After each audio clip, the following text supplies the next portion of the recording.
বন্ধুরা, good morning. তো সৌমিস ব্লগে জানাই তোমাদের সবাইকে অনেক অনেক অনেক ওয়েলকাম আর অনেক ভালোবাসা দিয়ে আজকের ব্লগটি স্টার্ট করছি। আই হোপ যে তোমাদের আজকে ব্লগটি খুবই ভালো লাগবে। আজকে হচ্ছে শিবের ব্রত, যেটা হচ্ছে প্রত্যেকটা মারাই কিন্তু করে থাকে নীলের উপোস। তো তোমরা কারা কারা করছো অবশ্যই কিন্তু কমেন্টস করে জানিও। আমার যেহেতু ফার্স্ট টাইম, তো আমি এই বছর ফার্স্ট টাইম করছি। আর দেখো সকাল সকাল চলে এসেছিলাম গঙ্গায়, আমি আর বড় মা। এসে বাবার মাথায় জল ঢালবো, ঢেলে পুজো এখানে দিয়েছি। আর আপাতত এখন জল ঢেলে গেলাম, আবার সন্ধেবেলায় গিয়ে নীলের বাতি ধরাবো এবং নীলের উপোসটা ভঙ্গ করব। তখন মানে সন্ধেবেলায় আর কি জল ঢালবো। তো চলো তোমরা ভিডিওটি দেখতে থাকো, আশা করছি তোমাদের আজকে ব্লগটি ভালো লাগবে।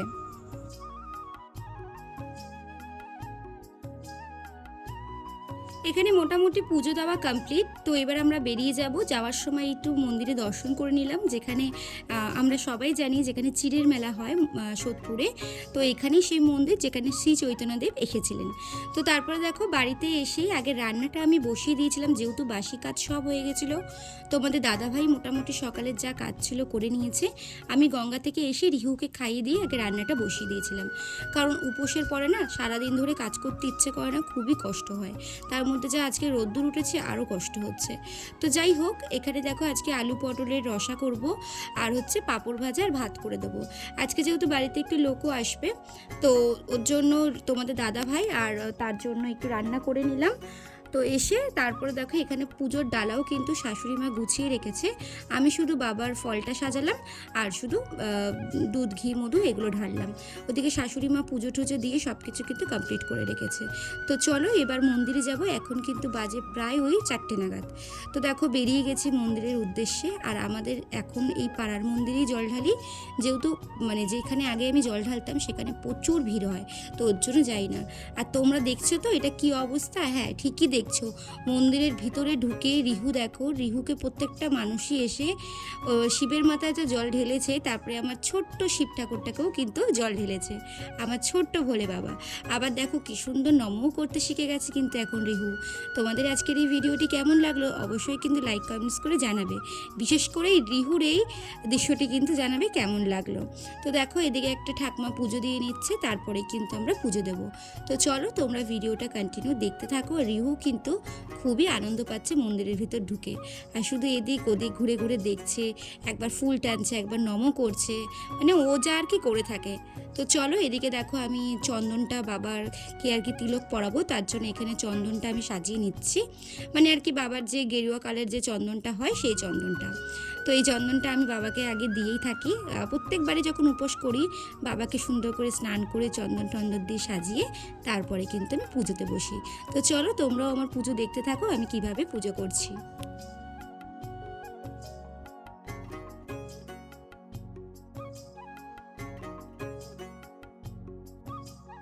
তো আমি এবার পুজোতে বসে গেছি, আর মাও আর আমার সাথে একসাথেই আমরা আর কি ঢালবো। তো ফার্স্টেই দেখো বাবার সব মালাগুলো একটু সরিয়ে নিয়ে বাবাকে ভালো করে পরিষ্কার করে নেবো ফার্স্টে, তারপরে বাবাকে ভালো করে স্নান করাবো, দই মাখাবো, তারপরে তোমার হচ্ছে ঘি মধু দিয়ে সব কিছু দিয়ে একবারে স্নান করাবো, তারপরে কিন্তু আমি বাবার মাথায় জল ঢালবো। তো চলো তোমরা দেখতে থাকো। আর কালকে তো সংক্রান্তি, তোমরা কার কার বাড়িতে ওই একটা আছে না পাচন করে, সবার বাড়িতেই কিন্তু এক নিয়ম হয় না, অনেক লোকের বাড়িতে অনেক রকমের নিয়ম হয়। তো তোমাদের বাড়িতে কি কি নিয়ম সেটাও কিন্তু কমেন্টস করে জানিও। আর এটা যেহেতু চৈত্র সংক্রান্তি, এটার কিন্তু অনেকই নিয়ম আছে। তো ওর জন্য আমাদের কিন্তু 3 দিন ধরেই পুরো নিরামিষ, যেহেতু শিব ঠাকুরের পুজোর আগের দিনকে সংযম করতে হয়, ওই দিনকে নিরামিষ, তারপরের দিন আজকে উপোস, আর তার হচ্ছে তোমার হচ্ছে কালকে সংক্রান্তি, আর পরশু দিন তো পয়লা বৈশাখ। তো দেখো বাবাকে এদিকে পরিষ্কার করে নিয়ে ভালো করে কিন্তু আগে গঙ্গার জল দিয়ে স্নান করে নিয়েছি, তারপরে এখানে তিলক টানিয়ে নিয়েছি। আর ওইদিকে দেখো রিহু কি না দুষ্টুমি করছে, মানে আমার তো ভয় লাগছে কোথায় না পড়ে যাবে কি হবে তার জন্য। তো যাই হোক তোমরা ভিডিওটি দেখতে থাকো।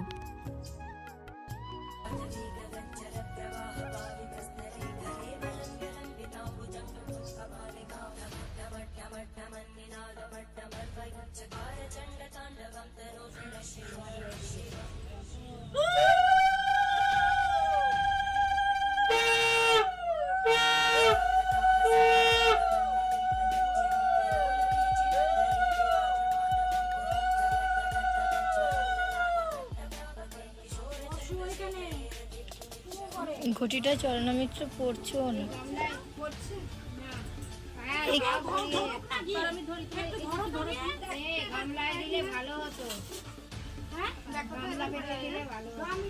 বাবা তুই এখানে দাঁড়া শোনা, তুমি এখানে দাঁড়াও। থালাটা পেতে দাও না, তোমার থালাটা পেতে দাও না।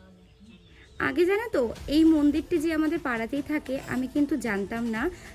আমি সেই যেতাম আগে যেখানে পঞ্চমতলা বাজারে যেতাম আর কি পুজো দিতে, সেখানে যেতাম। সেখানে তো বহু লাইন পড়ে, আর কোনো অকেশন পারপাস তো বাপরে বাপ, মানে লাইন আগের বারে ছেড়ে গেছিলো। আর আগের বারে তো ভীষণ মানে ভয়াবহ কাণ্ড ঘটেছিল, যে একজনের শাড়িতে আগুন লেগে সেই মানুষটা একদম মরমরো অবস্থা, একটা মানে আর কি ঠাকমা টাইপের। তো ওর জন্য ভয়তে আমি আর যাই না। প্রচুর ভিড় পড়ে, প্রচুর ভিড়।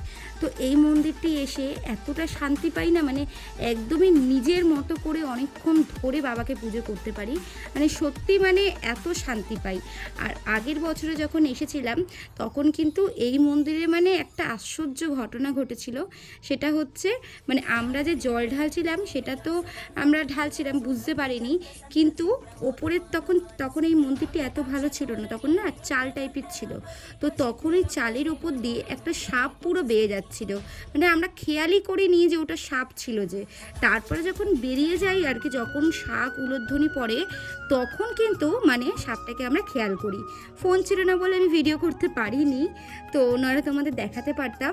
তো মানে সত্যি আশ্চর্য ঘটনা যে এখানে সত্যি বাবা প্রত্যেকটা জায়গাতেই আছে, বাট তোমার বিশ্বাস করতে হবে যে এখানে বাবা আছে, আমাদের মনের সেটা বিশ্বাস রাখতে হবে।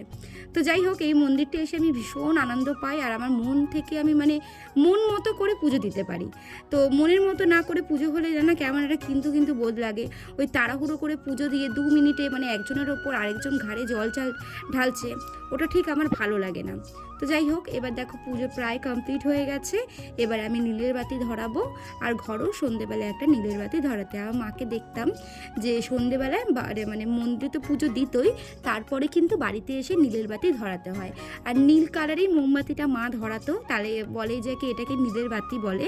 ওর জন্য কিন্তু অনেক লোকে সাদা লাল যে যেরকম পারে কিন্তু মোমবাতি ধরায়, কিন্তু আমি আমার মাকে দেখতাম যে নীলের বাতিই কিন্তু ধরায়। তো ওর জন্য আমিও কিন্তু নীলের মোমবাতি আগের থেকে এনে কিনে রেখেছিলাম, কারণ পাওয়া যায় না দোকানে, সব শেষও হয়ে যায়। তো ওইদিকে দেখো আমার পুজো শেষ, এবার শাশুড়ি মা পুজো করবে। তো চলো তোমরা ভিডিওটাও দেখতে থাকো। আজকে বেশি বড় করব না ভিডিও, আমি এখানেই ভিডিও শেষ করব। তোমরাও কে কেমনভাবে পুজো করছো অবশ্যই জানিও। আর তো চলো আজকের মতো এখানেই টাটা, আবার দেখা হবে কালকে কোনো নতুন ব্লগের সাথে। সবাই ভালো থেকো, সুস্থ থেকো, আর সবাই কিন্তু একবার কমেন্টসে এসে বলে যাও হর হর মহাদেব।